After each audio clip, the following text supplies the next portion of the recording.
If you think medieval farmers just scattered seed and prayed, think bigger. The real upgrade started when you stopped exhausting the same plot and began cycling it like a pro. One strip sows autumn grain, the next springs to life with barley or oats, and a third catches its breath as fallow. You slide them round each year, bread, brew, and rest so soil doesn't burn out like an overworked engine. You spread your labor, hedge your risks, and suddenly your village granary isn't gambling on one harvest. It's clocking 3 rhythms at once. You watch the stubble shine with promise because rotation isn't superstition, it's strategy. But rotation alone won't bite into the heavy northern clays that laugh at a scratch plow, so you hitch an ox team to the muscular answer. The heavy plow with iron coulter and curving mold. You feel it in your shoulders when the blade knifes the sod, flips a full wet ribbon, and sets up ridge and furrow, like corduroy laid to the horizon. Now rain drains instead of drowning roots. Roots dive instead of skimming the surface. And you, yes you, finally own the clay that used to own you. The field stops being a swamp with aspirations and becomes a machine with gears you can set. Once the earth opens, water is your next chess move.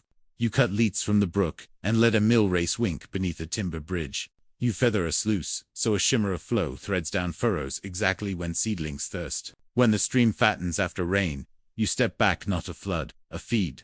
Then you borrow the river's muscles with a wheel that never gets tired. Undershot for swift channels. Overshot for falls you can stage with a wooden launder. Either way, the paddles turn, the axle hums, and stones bite grain while the tail race slips off to wet the lower beds. You're pulling power, timing, and irrigation out of the same current, like braiding 3 ropes into one stronger line. Of course, soil doesn't eat air, you feed it. You fork stable muck till steam lifts like breath on a winter morning. You rake hearth ash across raised ridges in a thin gray veil potash to sweeten stingy ground. You pile kitchen scraps and leaf mold, keep it damp and breathing. And when it goes dark and crumbly, you can't help pinching it. It smells alive because it is. You spread it before rain, not after. Let worms stitch it downward, and suddenly crumbs cling instead of powdering, roots thread instead of sulking, and your boots pick up a feathered sheen of good, sticky life. You're not doing this alone. Out on the open fields, strips run long and narrow, so neighbors' teams can turn together at the headland. You meet at the elm with tally sticks, trade turns on the shared plow, and decide as a village when to cut, when to graze, when to rest. One person jumping the queue isn't clever, it's sabotage. You can feel the system's heartbeat in the silence before the first goad tap. When 4 households pass the yoke hand to hand, the field moves like a choir, and the song is bred. In the Crofton garden.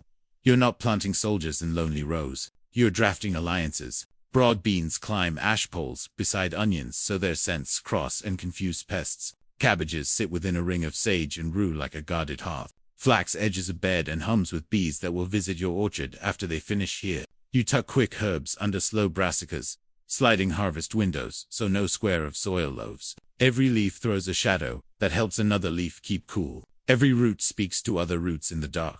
And when the grain comes off, you don't leave a stripped table. You invite the animals to dinner. Pigs fence tight. Under hurdles root the stubble into confetti, nosing in dropped kernels and pushing fertility where your fork can't.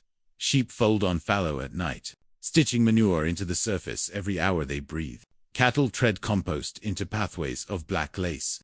You move the living weight in a pattern graze rest. So the field eats, sleeps, and wakes stronger. It's not livestock or crops.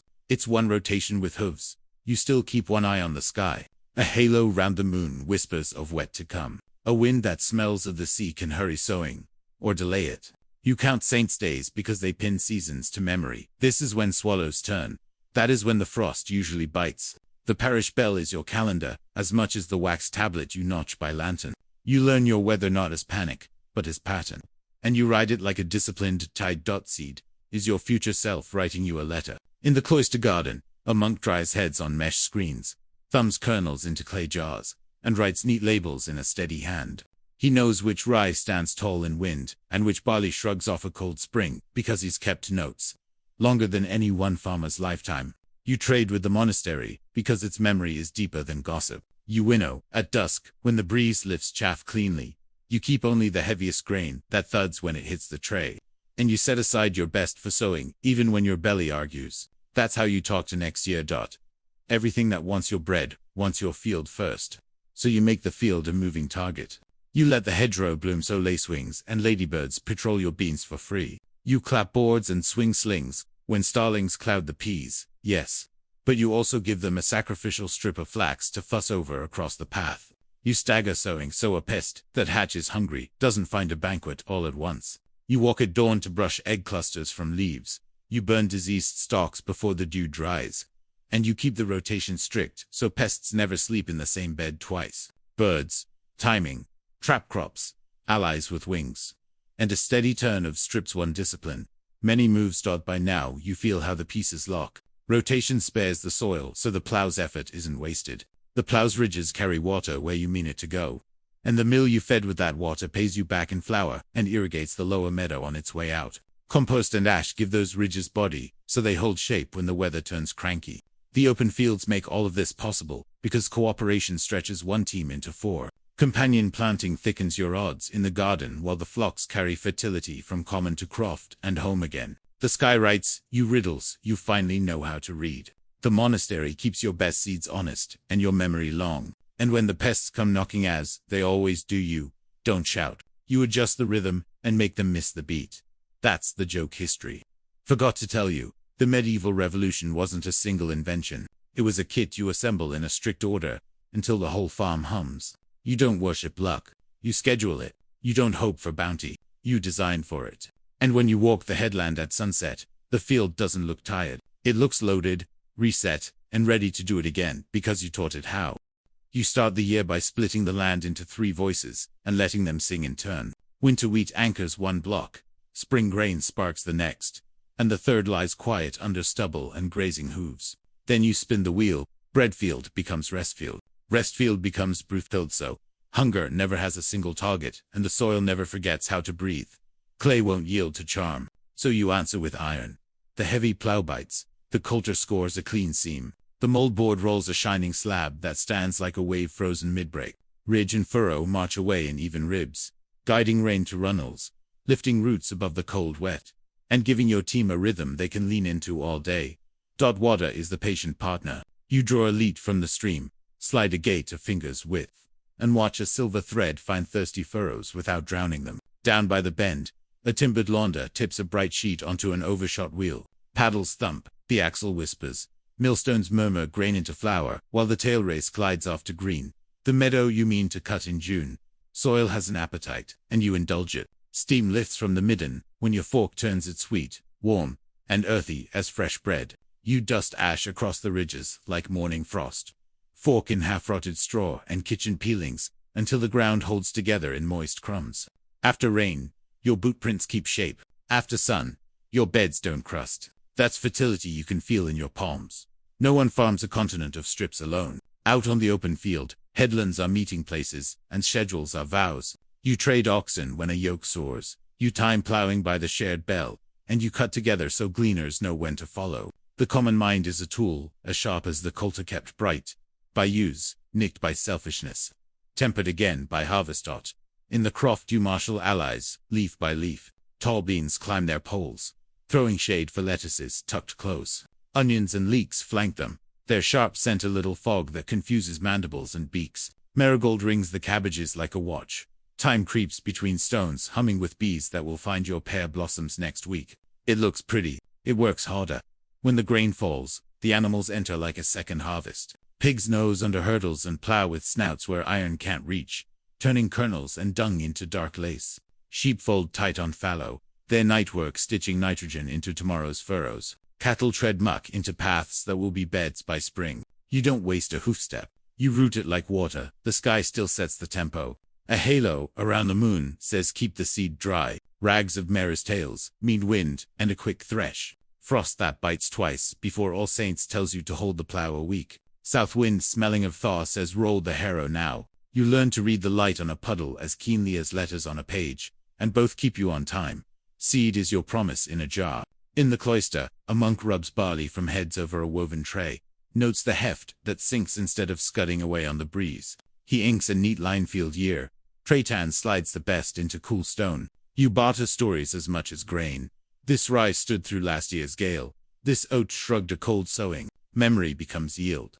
Everything alive wants your feast, so you refuse to set the table all at once. You leave a strip to lure beaks away from peas. And you welcome swallows over the pond because their hunger is your shield. You stagger plantings. You break pest life cycles with strict turns of crop. You clip egg clusters at dawn. And you burn blighted straw before the day warms. Lacewings hover like green glass over beans. Ladybirds patrol the air. Rotation denies any mouth a second invitation. Piece by piece, the farm behaves like a well-built clock. Rotation keeps the gears from grinding. The plow cuts teeth into clay, so water runs where you tell it. The wheel steals strength from the stream and pays it back as flour and irrigation. Compost makes the teeth last. Common labor makes the hands move together. Companion plants braid small advantages into a rope. Hoofs vary fertility from common to croft. The sky writes instructions you finally understand. The cloister curates your tomorrow. And the pests persistent as rain find only moving targets. You don't bet on luck. You choreograph it. By midsummer, the system hums like a song you've known since childhood. Every piece moves because every other piece does its part. You can hear it at dawn, the low creak of leather harness. The muted splash of a water wheel. The slow grind of millstones that sound like breathing. Nothing about it is loud. The genius is in the quiet. You've built a landscape that works whether you're watching or not. The fields stand in patterned stripes, gold, green, gray, brown. Rest each one a verse in the year's poem. From above, they look like pages half turned. The pale shimmer of barley beside the darker weight of wheat. Between them, paths thread toward the mill, where the stream performs its eternal task. You don't need engines when gravity and patience already understand teamwork. Down at the wheel, the miller checks the flow with a practiced eye. He knows exactly how much water to let pass, how much power each bushel of grain demands. The overshot wheel turns slow, steady, deliberate. Wet wood glistens in sunshafts that slip through the trees. The smell of ground grain mingles with moss. And in that moment, you realize this isn't just survival. It's civilization running on water and discipline. Back in the yard, the compost heap steams under a light rain. You jab your fork into the soft, warm core and release a breath of living earth. It's not glamorous, but it's the invisible magic that feeds everything. Manure, ash, and straw waste, transformed into wealth by time, air, and hands that don't rush the process. The pile is as sacred as the chapel. Both promise renewal.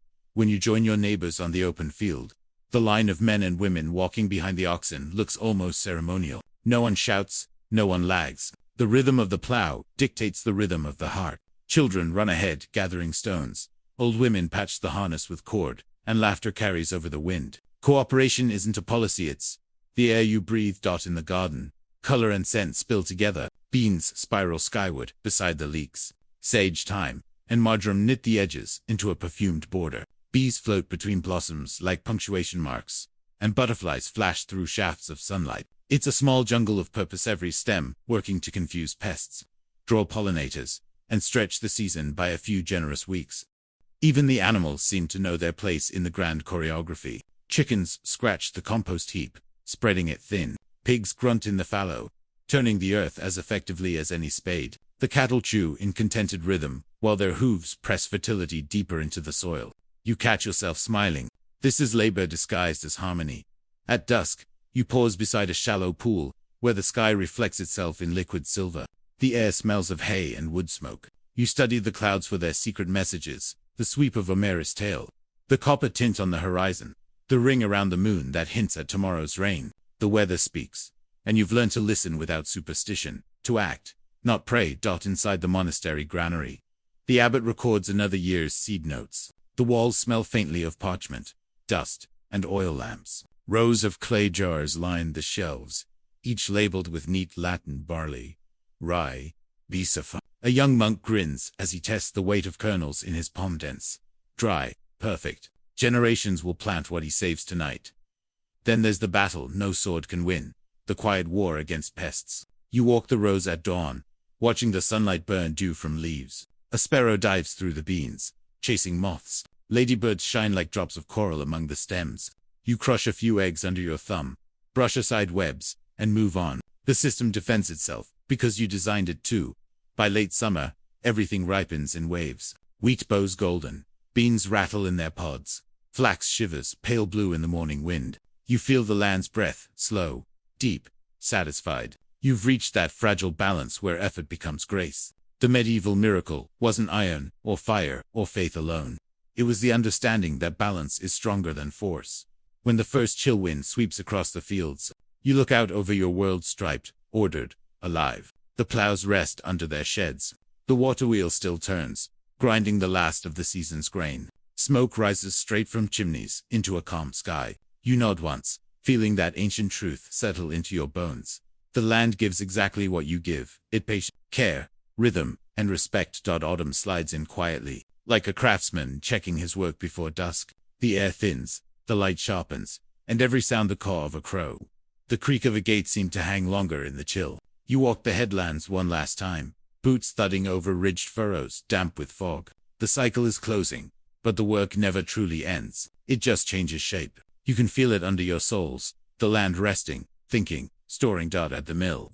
The stream runs slower now, hushed beneath the turning leaves. The wheel still groans, but its rhythm is softer, like a heartbeat settling after exertion. The miller's hands are white with flour as he lifts a fresh sack, knots it, and leans it beside 20 others stacked like quiet triumphs. Each sack is a winter's promise, measured, earned, and perfectly timed. Outside, the last swallows chase the last insects, wings flashing bronze against gray water. Soon even they will go south. But the wheel will keep turning through frost and thaw, tireless as memory. Back in the village, smoke curls from chimneys, in thin blue threads. You catch the scent of wood resin and roasting grain. Inside cottages, people mend harness straps and twist cord from flax fibers, saved from summer. The children shell beans by the firelight. The steady patter of seeds into baskets, blending with low voices telling old stories. Farming isn't just muscle and mud. It's ritual, a collective remembering of how to survive together when the ground sleeps.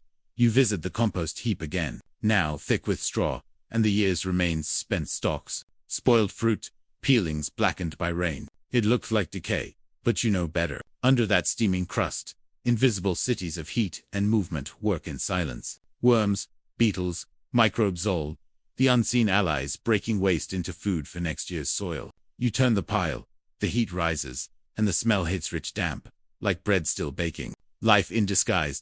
Out in the fields. The open landscape feels enormous without the crops. You can see the whole horizon, furrows dark and glistening, the stubble already silvering with frost. Flocks of crows descend, picking at leftover grain, a reminder that nothing here goes unused. Even the wind sounds different, lower, heavier, carrying the distant rhythm of oxen's hooves as someone hauls a final cartload home. In that sound, you can almost hear centuries repeating themselves. At the monastery, the abbot stands in the granary, counting the jars by candlelight, each one sealed with wax, labeled with care grain, beans, herbs, seed for spring. The wax catches the flame and flickers like tiny prayers. A novice writes the inventory by hand, his quill scratching steady and sure. He doesn't know that, in his careful script, he's preserving the blueprint of future harvests, a lineage of soil knowledge older than his order itself.